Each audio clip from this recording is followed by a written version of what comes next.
everyone. It is Thursday, May the 30th, and I know I've actually been away for a little over a week and a half here, and I wish I actually had a little bit better subject matter. We've done some retrospects on the Sports Note really since I've gone to a video format as accompaniment to the blog. We've done Jim Brown, we've done Rick Jeanneret, the legendary broadcaster for the Buffalo Sabres. But today's one that hits a little bit closer to home because at some point or another, we all were fans of uh, one Mr. William Walton. Uh, Bill Walton was born in November of 1952 in La Mesa, California, uh, and tragically passed away uh, from complications of a lengthy bout with prostate cancer on Sunday at the age of 71. What more can I say about Bill Walton that really everyone from uh, uh, Stephen A. Smith to Mike Greenberg to Scott Van Pelt to um, Seth Greenberg to everyone who's worked at him hasn't, to even Jay Billis. Uh, Walton was easily one of the five greatest college basketball players on the men's side to have ever laced up a pair of sneakers. Walton guided UCLA to three national championships between 1972 and 74. Would have actually been a fourth, um, would have been a part of a fourth, but remember Walton was in an era back in 1971 where freshmen were not allowed to play on varsity, which is also the same reason why uh, uh, uh, the NCAA scoring record is not so far out of reach by Pete Maravich that nobody would ever get within 1,000 points, and that's including Caitlin Clark. Um, Walton, as a freshman, guided UCLA's freshman team to a 20-0 record, and then all he does when he gets to varsity is has UCLA go undefeated in 1972 season, and then also the 1973 season. And UCLA ends up winning their sixth and seventh consecutive national championships, uh, which to this day is still an NCAA record and likely will never be broken in any of our lifetimes, and quite possibly ever now that we've got the transfer protocol and the NIL involved here. And people also remember that yes, UCLA's 88 game winning streak was broken the following season by Notre Dame. Um, but UCLA got back to the Final Four and lost to North Carolina State in the 1974 semifinal, um, in a game that went to double overtime. And no matter who you ask, um, in terms of college basketball pundits or even historians, will all tell you that that is still to this day one of the 20 greatest college basketball games that has ever been played. And a big part of that was Bill Walton, who we remember in a championship game uh, where UCLA got a national title, went 21 of 22 from the floor, which is still an NCAA Final Four record on the men's and women's side at all levels. Um, then Walton becomes the number one pick of the Portland Trailblazers in the 1974 NBA draft. And this is unfortunately where Walton's injury history starts to kind of catch up with him. He was the greatest big man in college basketball at that time. Him on par with Lou Alcindor at UCLA, and to this day, Alcindor and Walton were members of the inaugural UCLA Hall of Fame class and had their jerseys retired at the exact same time as a result of it. Um, but then Walton starts to develop foot issues. He ends up having, some foot surgeries or some rehabs. He only ends up playing a handful of games in his rookie season. Um, as a matter of fact, he only plays 35 games in his rookie season of 74-75 with Portland. Does actually average 12 and 12, so enough for a double-double, average 32 minutes a year. only played 51 games in his sophomore campaign, where he averaged 16 and 13 in 33 minutes. But then everything starts to come together for Walton, and he gets back to realizing that, yeah, he is the most dominant big man of his era at that point. In the 76-77 season, the Portland Trail Blazers have never made the playoffs. They start putting things together, and Walton goes for 18 and 14 in 65 games, and then also playing a career high, just shy of 35 minutes a game. And the Trailblazers make the playoffs for the first time.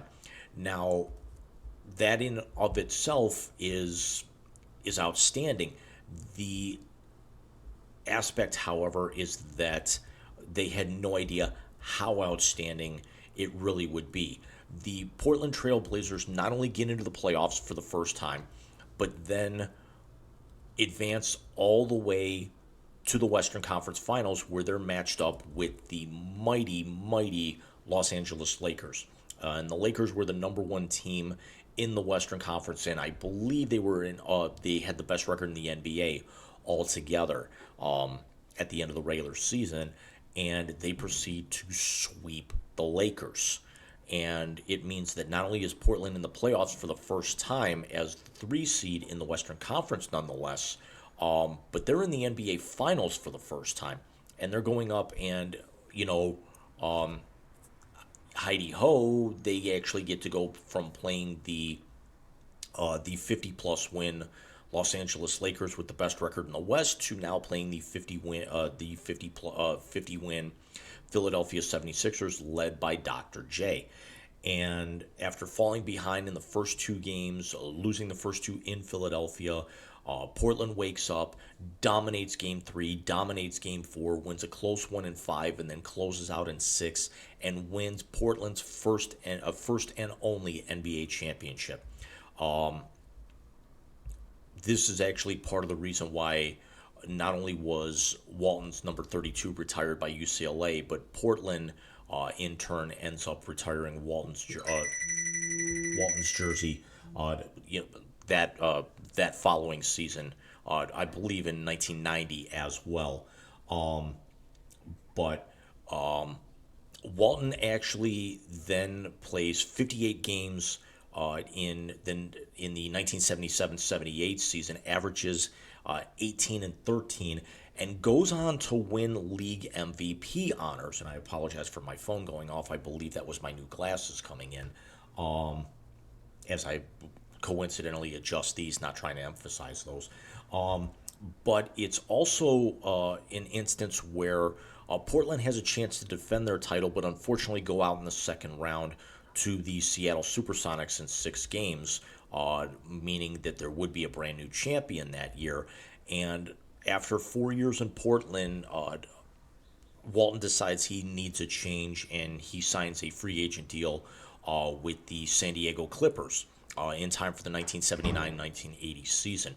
Now, this was Walton goes and bets on himself, and unfortunately, that would be the success in the final 2 years in Portland would be the last that he experienced through the majority of his career at the NBA level. He is signed for 5 years, but only ends up playing 3.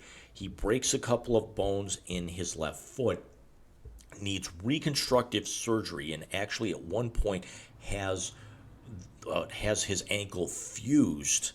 I believe later in life, after his career had already ended, and only ends up playing 14 games that first season with the Clippers, but then ends up needing the next 2 years to rehab, comes back in 82-83, only plays 32 games, and then plays 55 in the 83-84 season.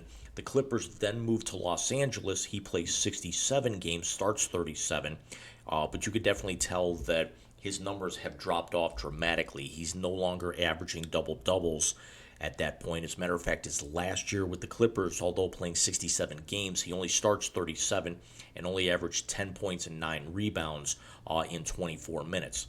Then he requests a trade, looking to go to a contender to kind of finish out his career. He knows his time is coming. He's already 10 years deep in the league at that point, and he gets traded to the Boston Celtics in time for the 1985-86 season.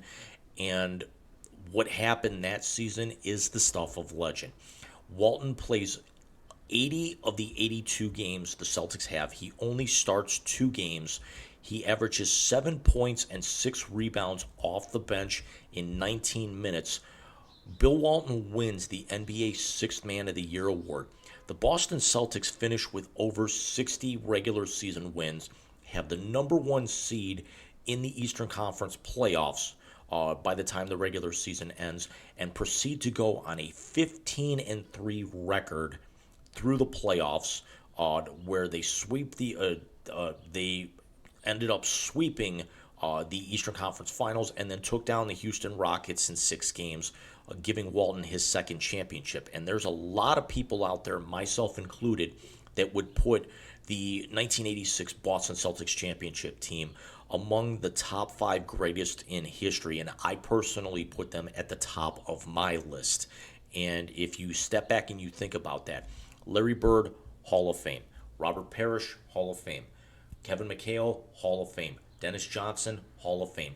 All his players. The 5th member of that starting lineup was Danny Ainge, who's probably going to get into the Hall of Fame as an executive, yes, despite not, earning that as a player. Casey Jones was the coach, is in the Basketball Hall of Fame. Red Auerbach, the owner, in the Hall of Fame. Bill Walton, Sixth Man of the Year, is one of the key reasons why the Celtics are that dominant in the playoffs. To be especially in the series with Houston, where you've got Olajuwon and Sampson. There's no way that they actually have enough. As great as the Twin Towers were for the Rockets, there's no way that they can match up with the size of Jerry Sheesting and Walton off the bench. Greg Kite put in valuable minutes in the front court for the Celtics that year, and then of course Bird, McHale, and Parrish clogging up the middle, especially in that front court. So again, in my personal opinion, the 1986 Celtics were the greatest team in history, regardless of any of Michael's teams, the 73-9 Warriors. Any of the 3 Warrior teams that bookended, they're losing in 2016 to my hometown Cavaliers, and we'll come back to the Cavaliers here for a second because there's a tie into all of this in a little bit of retrospect. But then Walton retires after the following season, playing only 10 games in 86-87, and then starts to move into broadcasting. Now Walton struggled with stuttering a lot, and I mean a lot, through reports, TV interviews, and then works with some legendary. Worked with a legendary broadcaster. I'm sorry, it's eluding me here at the moment. Marty Glickman, and then helps him kind of work through his stutter. And then Walton joins CBS for their college basketball coverage for the 1990 NCAA tournament, and spends the better part of the next 3 decades working with CBS, working with the Sacramento Kings, working with the Los Angeles Lakers, working with ABC ESPN most notably, worked with the Pac-12 network towards the end of his career, won an Emmy as part of that 1990 March Madness coverage with CBS. Not bad for a guy who actually had a lot of difficulty speaking on camera and speaking clearly on camera to make that level of turnaround after a legendary playing career comes to an end, hampered by injuries. And just think of really how great, how much more of a run or how many more titles or MVPs he would have, because Walton only had 2 All-Star appearances as well in 77 and 78. Had he not run into the foot injuries, or had he joined the Celtics and Bird also not had to see the decline of his career with his back issues, Walton was also an absolute lover of the Grateful Dead. Was the recorded world's tallest deadhead. Showed up at many concerts over the years. Was always clad in some sort of tie dye when you saw him, not in a suit or something on broadcasts. Um, for the record, my mother loved Bill Walton because of the fact that he's a Deadhead and she loves Grateful Dead, but I absolutely hate the Grateful Dead. Um, but this one hits a little closer to home, as I mentioned at the top here, because next to Ken Stabler, Bill Walton was my father's all-time favorite athlete. Um, Growing up in the house that we did, it was a very heavy music and sports kind of driven house. My parents were always playing music, um, and there was always something on TV, whether it was an Indians game, we were always huddled around the TV on Sunday for Browns games when they weren't being blacked out. Um, but every time the Boston Celtics came on TV, my dad, my brother, myself were all huddled around the TV. And that 1986 run in the playoffs, I will never forget for just how great the Celtics were against the Rockets. And then also Danny Ainge biting Doc Rivers' hand on the floor in that fight during the Eastern Conference Finals that year. Um, so I always heard stories of how great Walton was growing up to that point, with my dad's love of UCLA, and how much my dad idolized Larry Bird and Bill Russell growing up, and just how great those Celtics teams were during his youth, and that really carried over. Um, but then, seeing film of him as I got older, and just appreciating his candor, his wit, his humor, his his I don't even want to call them diatribes. Let's just call them tangents for whatever they were. Scott Van Pelt in his retrospect the other night actually said that one time he asked him about UCLA and Berkeley, and he just started talking about Bears, and he just let him go. And his producers are yelling in his ear, get him back, or get the interview back, and Van Pelt just let him go. But that's the kind of guy Bill Walton was. Um, Bill Walton made everyone around him better between his play and his leadership on the court, but just how positive he carried himself off the court. And that's what everyone is really going to be able to take away from Walton. Yes, he was a great player. Yes, he's a college basketball and Naismith Basketball Hall of Famer. Deservedly so. He's on the 50 greatest and 75th all-time NBA teams. There's no question about that. He is one of the probably 10 to 15 greatest centers in the history of basketball in this country, at any level. Um, but Bill Walton, you never came away with a bad word about Bill Walton.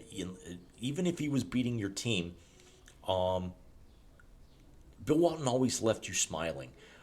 Whether it was something that he said, in an interview, um, whether it was something that he said on a broadcast, whether it was a story that you heard about him in passing from another celebrity being interviewed. The one that comes to a lot of our minds would be Frank Caliendo at the Super Bowl telling Mike and Mike that one year that he ran into Bill Walton, and Caliendo's got a legendary Bill Walton impression, and it just really how good it came away making Caliendo feel. Uh, just even talking to Walton for just a couple of minutes. But again, that's the lasting legacy of Bill Walton. It's not just going to be his wife and his sons, all four of them, including son Luke, who is the assistant coach of the Cleveland Cavaliers and is honestly going to get a look by the Cavaliers to fill their head coaching vacancy after they fired JB Bickerstaff last week, with their second round exit in the playoffs to the Celtics, ironically enough. But Luke Walton has been a two-time head coach in the league. He's only 44 years old. had himself a decent playing career. Certainly did not live up to his dad's standards, but quite honestly, nobody else really ever would. Um, in that kind of situation. But Bill Walton is certainly going to be missed, and it was a very nice tribute by the Pacers prior to Game 4 against the Celtics the other night to honor Walton, considering that Larry Bird was a longtime coach and very close friend of Walton, and coaching the Pacers, and then going up against the Celtics, their opponent. But this was the kind of passing that transcended the NBA, and it was deserved to be in the lead of most telecasts. It was brought up on Keith Olbermann's show earlier this week, a very wonderful story about their interaction. Um, but this one's going to take a little bit of time to heal for all basketball fans, and quite honestly, uh, the Crinity family especially here, for really how well we followed his career. So let me know what you guys think. What are your memories of Bill Walton?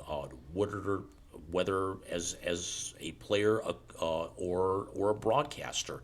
Um, Mike and I will be back with you guys on the Wise Guys tonight, and I will see you guys later on. I will see you guys sometime early next week with the new Sports Note. Take care.